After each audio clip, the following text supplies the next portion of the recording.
again. I'm just in the middle of setting up my new reef on the mainsail. I've taken it to a sailmaker and I've done a third reef on it to be able to sail in much stronger winds with the mainsail. Because a lot of you have asked why I just use the foresail in heavy winds, and that's because I don't have reef enough to use the mainsail in strong winds. But anyway, thank you for all the support on my engine, and it's all completed now with the new engine and batteries. So I think I will take you through the tour on the engine. Come on down. I will show you.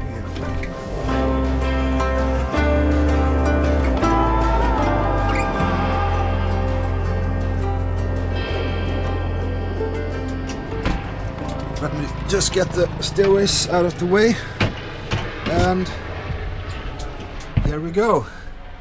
This is the new installation. It's a Volvo Penta D240 and D240, and it's 40 horsepower, so 39.7 or something, and it looks really good. My last engine was a Volvo Penta 2003 turbo, and it was 32 years old, and it just didn't want to live anymore. I think it was just dissolving. It leaked everywhere, and it was terrible. So I was lucky enough to have money enough to get a new engine, and it's like having a new boat. Look at this, shiny and beautiful. So what workshop? I had a workshop do the installation for me.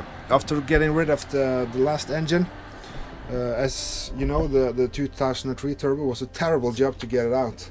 But once it was out, it was just time to start on the new installation.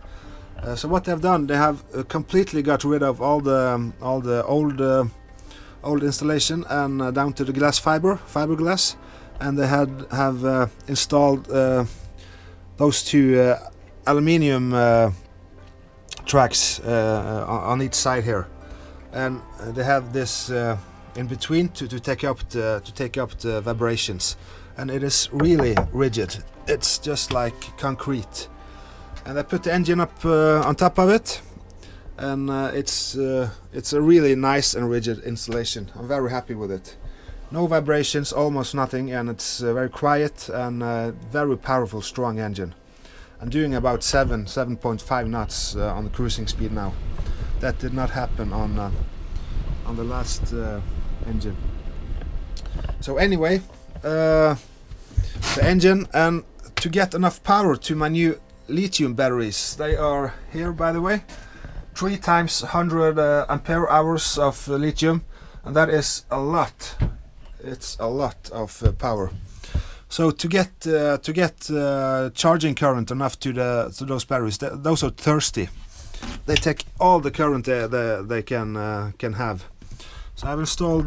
This is the original Mitsubishi 115 amps, and I also got Iskra 100 amps, so it's 215 amps of charging power together, and it all goes through 50 square millimeter cables all the way to the batteries over here. And if I completely discharge the batteries down to 280, 290 amps, it will take about 2 hours to completely charge it up to full again, and that's amazing. That's another 24 hours of power before I need to charge again. And to monitor what happens with the power, I have this Victron Energy battery monitor, and you can see how much you have used. Now I've been using 126 amps from the batteries, and that is 58.9% left of the batteries now. and 13.2 volts on the batteries right now, and this is a starter battery, 12.9 volts. So I have complete control of what's happening down here now. And this is also, you can also hook it up to your phone on an app, and you can monitor on your telephone as well. So it's a really nice system. I'm so happy with it, just like having a new boat. Those alternators get so hot when they work because they are giving all they have to the lithiums. They are so thirsty. So I have this cooling fan blowing cold air down to this one to get the most out of it. Because as you know, when things get hot on the cables and alternators, they will give less power. So in order to get the maximum out of it, I've installed the fan. And everything is new cables, new hoses, everything, diesel hoses from the filter behind here and down to the engine. And I have a mechanical gear behind here to the shaft out to the propeller, and it seems like a very good installation altogether. So I'm so happy. So can't wait to get on another trip. Yeah, and I also wanted to show you I've also hooked up a 12 to 220 volts 1500 watts inverter, and it's hooked up to outlets around the boat. And well, just to show you, 850 watts of drill, no problem. Really nice, all on boat power. And also coffee machine like this. It's espresso, and it's gives you a perfectly good cup of coffee within 15 seconds. So that's nice when you are out sailing in some heavy weather and lots of movement. You can just push a button and you have instant coffee. Wow.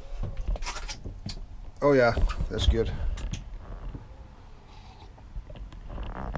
Yeah, oh yeah. And just to mention it, also got new pillows in the bow. The old ones look terrible, so I've done this as well. Really nice. You can take water if they get wet. You can just take a rug and just sweep it off the water, no problems. My next project is to change this hatch, and also the one in the saloon.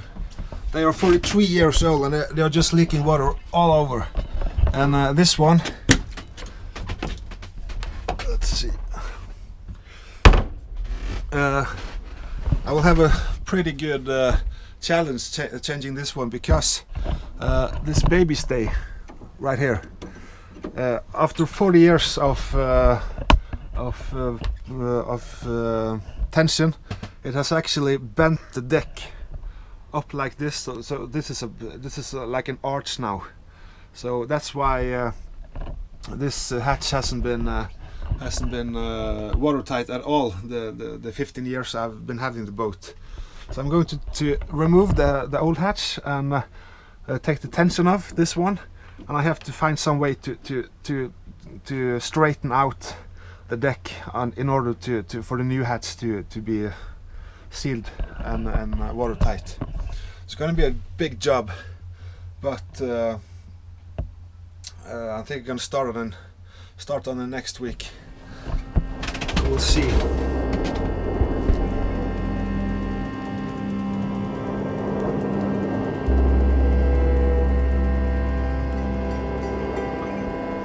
Yeah, and I also updated my navigation equipment. From before, I had this E7D chartplotter, 7-inch autopilot, and this display for wind and depth and speed. And also now I've gotten another E7D chartplotter, and that's because I have a new radar. This is the quantum radar. It's wireless.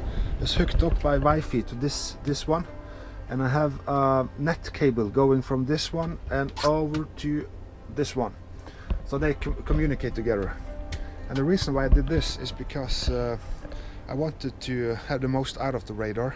So now when I navigate, I have my charts on this one, and I have my radar on this one if I need the radar. Or I can use it as a secondary chart plotter. You know, I can have, for example, I can when I navigate in small places, I can have this zoomed in and this zoomed out, so I can have a more overview what happens around me.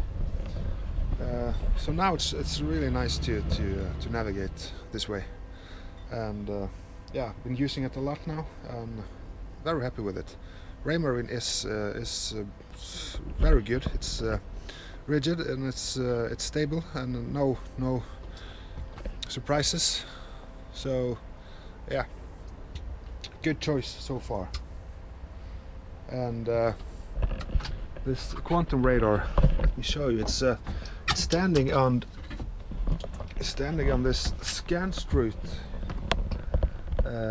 assembly. This pole going up, and it's hooked to the aft stay here, and it tilts.